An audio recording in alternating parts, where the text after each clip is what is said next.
You have probably heard the term quiet quitting. Sure have on this program. It's the idea of pulling way back on your hours or your effort before your job pretty much takes over your life. Basically, it's doing enough but not going above and beyond. At least 50% of the American workforce is quiet quitting as we speak. According to a study by Gallup, those are the numbers. But guess what? Plain old quitting outright, loud quitting, is still really in vogue, especially for women. The consulting firm Deloitte surveyed 5,000 women in 10 countries around the world, and more than half said they plan to quit their jobs altogether in the next 2 years. Half of them worldwide. Female middle managers are apparently the unhappiest group of all. 64% of them said they're getting out. That compares to just 21% who are in upper management, if they could get there. And why? Researchers are saying it's a perfect storm of work responsibilities, parenting responsibilities, and then the added pressure to go back into the office post-COVID. I'm joined now by Kim Rittberg. She's a former media exec who ditched her job to run her own business, and she also hosts the podcast Mom's Exit Interview. I just love the title of it alone. So is this a temporary trend, Kim, post-COVID? I mean, I know everybody's kind of all wound up about whether they're in, they're out of the office, home, go, commute, don't commute. What is it? This is just a new name for something that's been going on for quite a while. Women, and especially moms, feeling burnout and feeling that there's a lack of flexibility in their job is definitely nothing new. It's just a new phrase for it. What I can never get over, because it's what's the year? 2022, almost 2023. Why aren't we more evolved? Why are women feeling so much more family stress than the men are? I see men sharing these duties all the time, but ultimately the women are the CEO of the family, right? It is a great question. I mean, essentially jobs want us to be there working 24/7. And then your family needs you 24/7, but there aren't 48 hours in the day.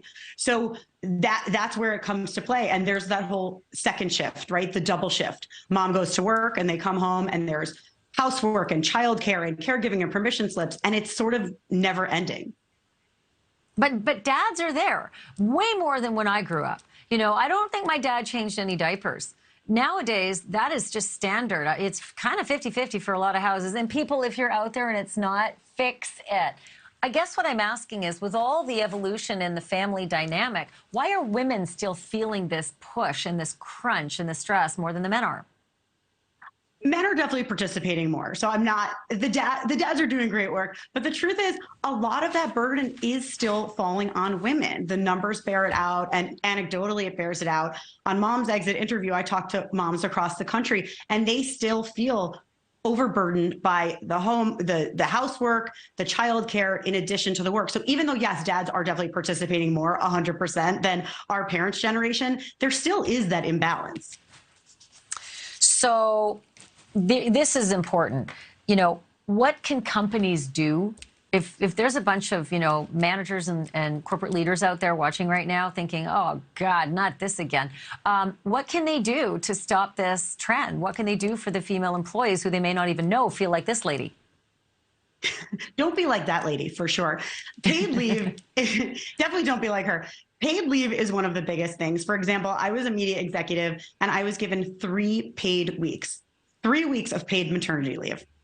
And you think about that as an employee. When your company is only willing to give you tiny bits of time to recover from having a child, what message does that send to you as an employee? And of course, you actually need that time to recover. So I think number one is paid leave is very important. And number two is creating those boundaries. So especially now we're seeing with hybrid and remote work, in some ways it's incredible, but in other ways, there's no off switch. And so I think it's really important for managers to respect boundaries, especially when you have parents, bedtime, nighttime. You know, you want a parent there for that. And so I think it's really important for managers to not just say, oh, your child is so cute and look at a photo on your desk, but really acknowledge that you are a whole person. And when you leave that job, you're still a parent. Okay, I got like 10 seconds left, but I have to ask you, is it ever going to happen again where we have an 8-hour workday like my mom and dad did? Oh my God, if you just made that happen, I would love that so much. Maybe you're just predicting the future. I really hope so. I do hope burnout diminishes, and I hope that the boundaries are created, but also the expectations are lowered.